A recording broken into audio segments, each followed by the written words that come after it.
Hello, this is Dr. Nancy O'Reilly, and I would like to welcome you to Smart Amazing Conversations with Dr. Nancy, a podcast that takes a look at stories of life and leadership for smart, amazing women and men like you. The most important thing is showing up. Don't think that you have to bring anything. Bring yourself, show up, and remain steadfast and be a... If you are in a position of leadership and a position of management, bring women along with you. Supporting women is my passion and my purpose, and talking with other women and men who promote women's leadership is one of my favorite things to do. I've yet to meet a woman who did not know what she really wanted. She was just either afraid to ask the questions or she was afraid of what the answers meant. Their stories connect us and help us to understand that the possibilities are endless if we support each other and lift other women up. Trust is created by persistent identity. I show up as myself time and time and time again, and trust is built. It's one conversation at a time. Hello, I'm Dr. Nancy O'Reilly, and I'm very pleased to welcome Marlene Chism to Smart Amazing Conversations with Dr. Nancy. Marlene is an advanced practitioner in narrative coaching and works with leaders to build drama-free cultures to drive growth and reduce costly mistakes. She is known for helping managers address the elephant in the room and start conversation that gets results and increases accountability. A recognized expert on the LinkedIn Learning platform, Marlene has produced 5 educational video series on topics that include anger management, working with high conflict people, and having difficult conversations. Her expertise as a gifted communicator makes Marlene a sought-after speaker and consultant who can deliver a thought-provoking message with the power to change minds, alter behaviors, and transform work environments. Marlene has written 5 books, including her latest, From Conflict to Courage, How to Stop Avoiding and Start Leading. I'm so excited to welcome her back to conversations with smart, amazing people like you and get to see you again and catch up. And so good to have you here. Welcome. Nancy, thanks for having me. I'm excited about what's going to unfold today. Well, as I told you, we're never sure. I'm never sure till it occurs. But it's good to see you again. And our good friend Maggie keeps me abreast of what you're doing. So she has nothing but great things to say about you, and she's just wonderful. And I've tried to get her re-involved with Women Connect for Good, but she is holding fast to enjoying retirement. Well, it's not retirement. I hate that word. I call it re-image, refire, whatever. I don't ever use that other word because I think it's got a bad connotation, doesn't it?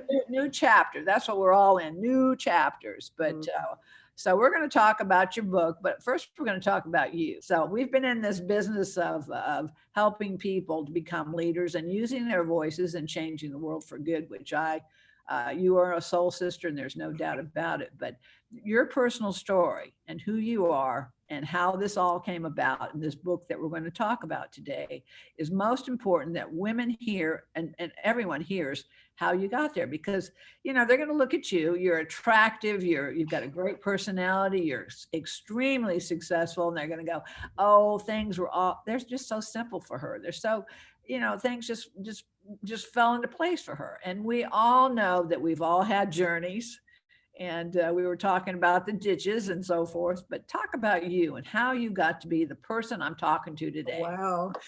Oh, it depends on where you want to start. But, if I start from sort of the beginning of my, I guess, awakening or that desire to have something more, I was a blue collar factory worker. And by the time I left, I had been there 21 years. But when I was about 35, and I think this happens to a lot of people between 35 and 45, and maybe multiple times, you go through these stages of, and in one stage, it's really scary, is that I want something more, but I don't know what it is. Like, that can be terrifying. And I call that the first life tragedy. You want something more, but you don't know what it is. So in that position, you have to go out there and start experimenting with life and not judge yourself. You just have to have some fun. And so I went back to school. I didn't even have a bachelor's degree at that time, but I was just taking 1 and 2 classes. And then I joined Toastmasters and I got some clarity, maybe there's something out there that has to do with teaching or speaking or, some combination of that. I really enjoyed that in high school. So I call that the second life tragedy, when you know what it is you want, but you don't believe it's possible because that gap is so wide. And so when I started thinking I would like to be in professional speaking, I didn't know a lot about it. I just started getting information about it. And it was a different world in that arena back then as well.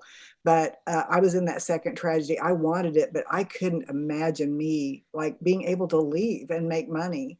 And so then there comes this point where you think you can do it. You know what it is you want, you believe it's possible, but now you have to let go of security. And for me, that seemed like a lot. Like I had a 401k, I was making a pretty good wage for a factory worker. And since I didn't really know what to compare it with, that felt like a lot of money to me. And so you have to leave the beliefs you have, and you have to trust that there's more knowledge. And while you're getting that more knowledge, you have to not compare yourself with people that are way ahead of you, because that will also kind of take you down. So you have to kind of play your own game there. So I went through those 3 life tragedies. First one, you want something more, don't know what it is. You know what it is, you don't believe it's possible. You know what it is, you believe it's possible, and you've got to be willing to jump. So I did jump, and I just started positioning myself as a professional speaker, and I was getting paid for it, but I didn't have any business knowledge. And so eventually that caught up with me. And what seemed like being able to make pretty good money for one gig here and there, it took a lot of work to get good at it, really. And it also took a lot of work to learn how to appear and how to present in the business world. Because like I look back on it now, and it's really, I have compassion for my younger self, but I made so many mistakes that I see young people making in business today. Reaching out, just going for the jugular, trying to sell something without building relationships, and just being desperate to make money. Yeah. And so it really was a self-worth journey, and it really was a journey of I'm learning business while developing a skill that I already have, but making it a better skill and applicable to what I'm trying to do. So that's kind of where it started out. And then during that period, I was making a little bit of money, not a lot, but I was surviving. And then I kind of had a dip, and I thought, well, what do I do? Because I've quit my job. Yeah. And so I went back and got my master's degree. And at that point was another turning point for me, because my professor, one of them said, if you'll just do this and just suck it up, pay for it, get a loan, do this, eventually this can be your platform and you can be like Stephen Covey. And I did not even understand what that meant, but I did it. And so my capstone was drama in the workplace hampers productivity, the effect of relationships on the bottom line. And when I started doing research and putting that together, I started seeing how relationships affect everything. They affect our well-being, they affect our health, they affect our finances, they affect our just everything. And it was so hard to stay focused, because I could have gone off in 1,000 different directions, but it did give me a platform. And the word drama actually came from, and I'm sure you know this from your background, Nancy, but it came from the Karpman drama triangles, where I originally, that was sort of part of my awakening too, is that I went to a workshop and learned about the Karpman drama triangle, and the victim, the persecutor, and the rescuer. And it really changed my life, because it was about taking personal responsibility. And like, it's easy to see everybody else's patterns or compare yourself or think someone's doing better, but it's really just about your own game. So that became such an interesting concept to me that I started using that word. And then I wrote my first book, which was sort of an act of the universe, God, however you want to say it. I got Wiley to accept. I didn't even write a proposal. It was just, like I said, it kind of unfolded. And I guess the message I have is that if you just do the work, sometimes luck appears too, and it's the right timing.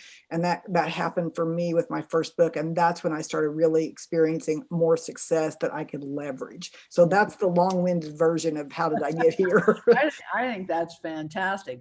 And one of the scariest things that people will tell you is public speaking. Mm-hmm. And that is one of the greatest fears that many, many people have, is the fear of public speaking. So you not only did that, you went from from A to Z, and just went for it, which is fantastic. But finding out something. I also, it wasn't my life, it wasn't my career, but I also worked in a factory and I worked in a lot of different jobs. So I had an opportunity to really meet and see a lot of different cultures and the way people interacted.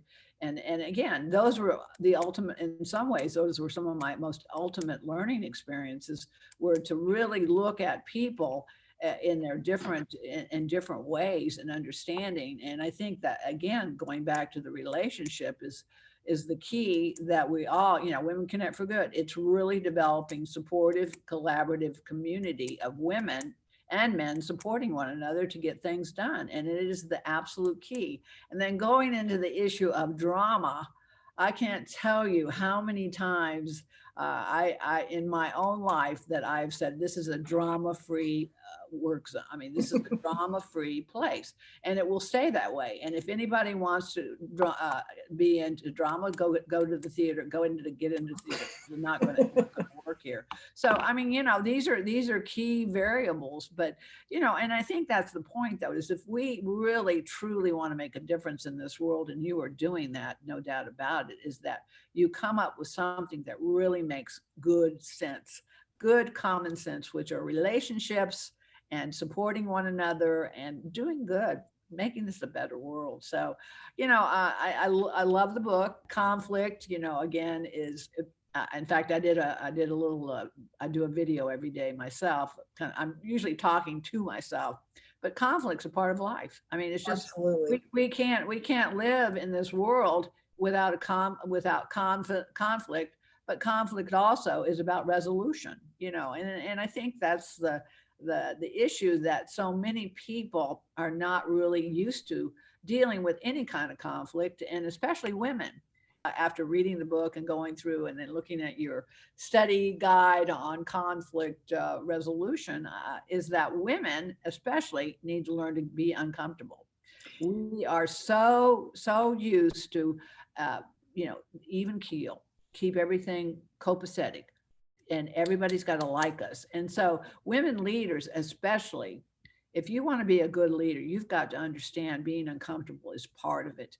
And also that not everybody is going to like you. And in fact, if that's why you're a leader and you want to be a spokesperson anywhere, and you expect everyone to like you, then you are going to definitely fail. There's no doubt in my mind that these women who are out there trying to play the balance game, it's just impossible. So I think women, especially, to be good leaders, have to come up with those understandings that conflict's a part of life, and it's an opportunity, and people have to be trained and understand how to deal with it. So, the book is wonderful. It's something that is needed. And then just last but not least, I was the director of an EAP for a very large healthcare system that you're very familiar with. And one of the things that we taught managerial training, and we taught constructive confrontation training. We taught them how to deal with confrontation in a positive way.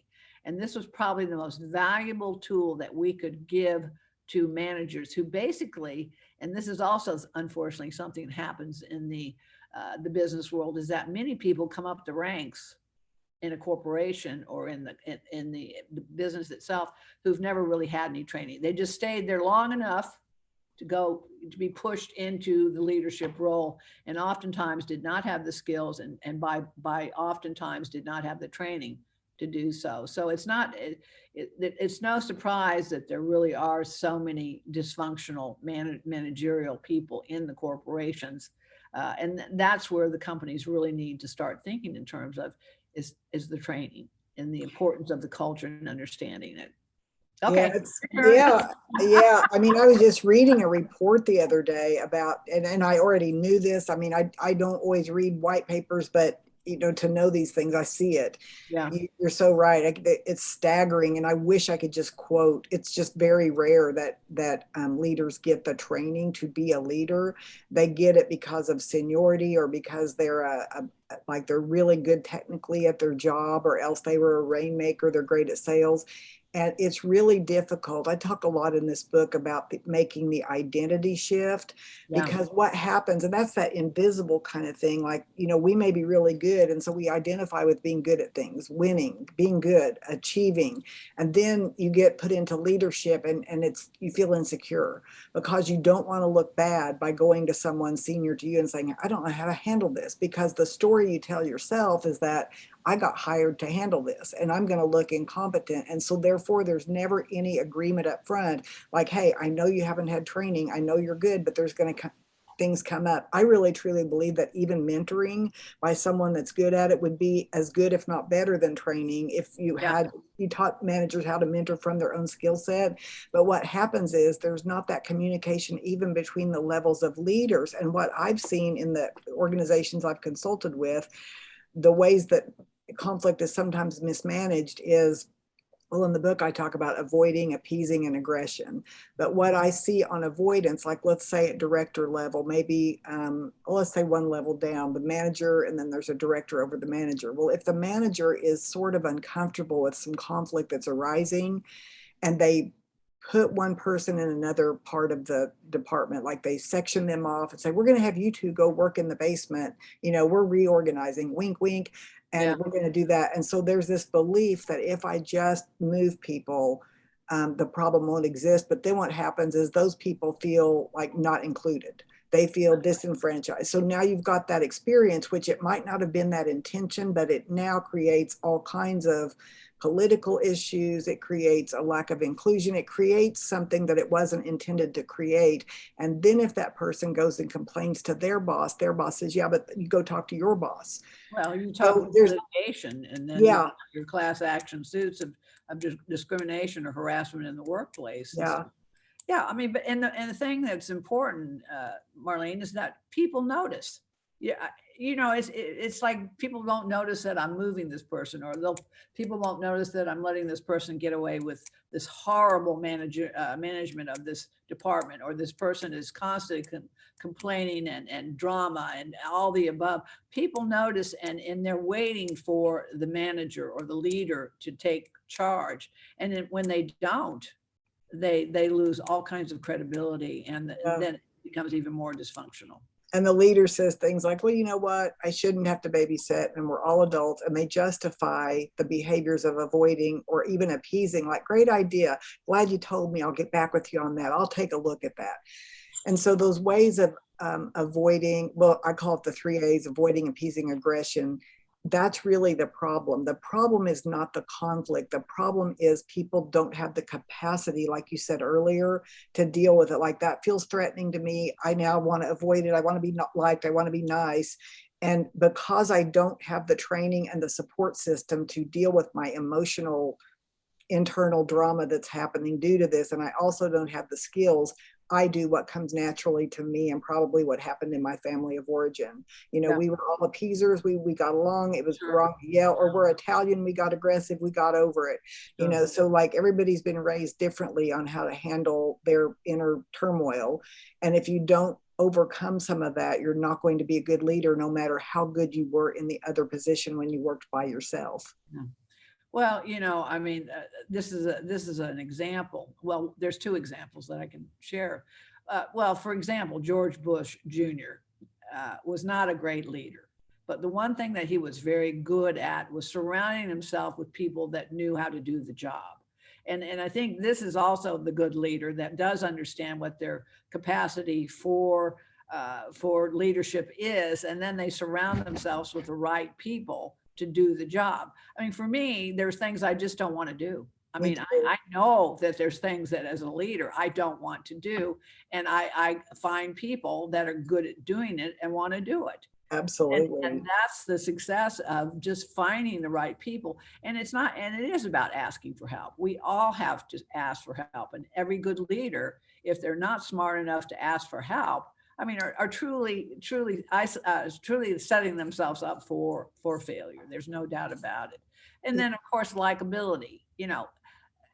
An example of that would be Hillary. This election, she lost that election for several reasons. One of them was likability. They kept saying she wasn't likable.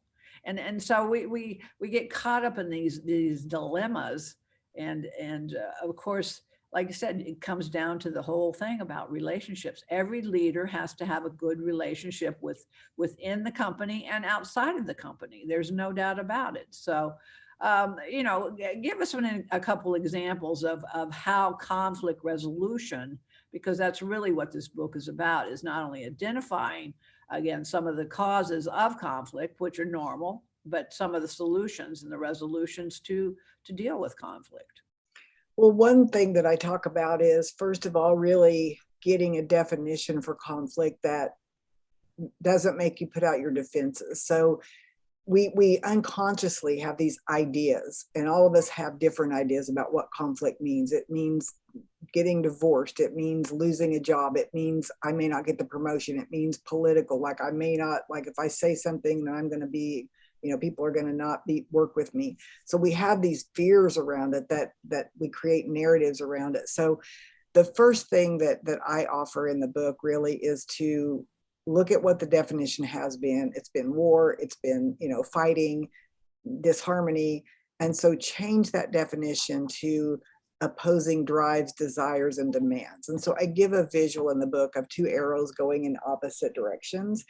And the reason I do that is to say that if you can take yourself out of it and kind of observe it and say, instead of the story I'm making up about this person, that they are evil, they don't care, they're doing this on purpose, chances are they have some blind spots, and they may be doing things on purpose and not admit it. There's all of that that's involved. But if you get rid of all of that and say, okay, they have different drives, desires, and demands than I do, and I may not understand all of them. So if I then start from that place to say, I'm going to get curious first about what are their demands or drives, because if I know that, I might be able to get on the same page. I call it no stinking thinking, and you don't have ESP, and you don't have a crystal ball. So we have to, as human beings, realize we can't find out anything about anybody until we start asking questions. That's it.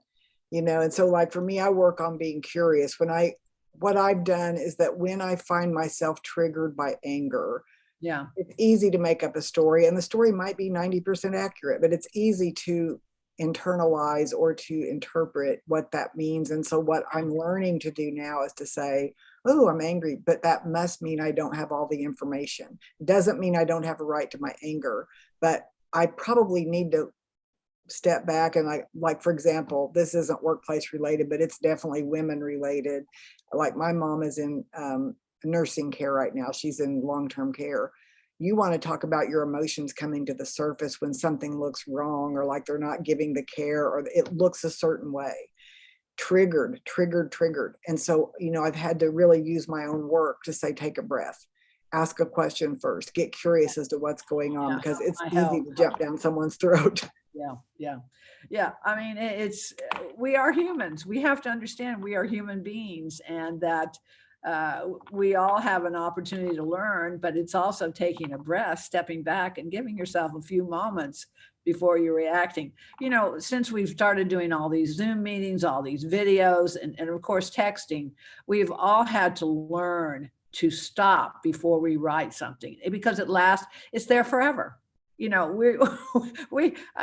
remember when we got our first video camera, we took videos, and now they're there forever. And some of those were not pretty, and that we shouldn't have done that. Same thing with texting. When we really started texting and using texting as communication, we said and did things that we should have never done. So we are living in this era of immediate response, immediate information, so that it's now even more important for all of us to stop, take a breath, and just really decide what we want the outcome to be. And that's really what you talk about a lot in the book, is what do you want to see happen? Yeah, and what's your intention? And the questions, I mean, again, it's one question after another that you keep asking, that with those answers, I love the one particular leader that you were talking to. You ask him probably 10 questions, he never can come back. He could never come back with any concrete information. So basically he was reacting to the way he was feeling about the situation, and had absolutely no resolution, no way to deal with the conflict whatsoever. And so, you were hitting a wall with him, but that, he had to see that and feel that to understand that he was the problem. He was not a solution. He was the problem. He was becoming the problem itself. And we can all do that. I mean, one of the greatest questions is, what do you want? And I think it's a real fun question, especially if there is some complaining, some drama, and there may be a reason for it. Yeah. But if you ask someone, so, okay, I hear you, like, hear people first, get them regulated. I hear you. It sounds like you're really angry. You probably have a right to be. What is it that you want? And here's what people will always do. Well, let me tell you what else happened. Or they'll say, well, what I want, I can't have. Or let me tell you why it wasn't fair, and what they're going to say, because I already know. So like when you ask someone what they want, it does not matter if they're frontline, senior executive, entrepreneur, friend. We all do it. Like, what do you want? I haven't thought about that, but I know what I don't want. So we all kind of get into that trap of getting distracted by our emotions. And I call it the island called verbal ping pong, where you're like, yes, I did. No, you didn't. That's not fair. I knew you'd say that. Why do we always, when we're there, we know we've lost focus. So the main question is, where are we going? What do we want? I can tell you as a therapist, one of the things that finally I became an educator instead of a therapist was the yes buts. Was the yes buts. I went, okay, guess we're not getting anywhere. Yes, but, But anyway, this is a great book. I want to promote it. From Conflict to Courage: How to Stop Avoiding and Start Leading.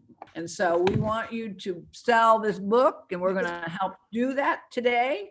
And you've got a wonderful guide at the back that if you don't even want to read the book, you just take this guide and you go for it.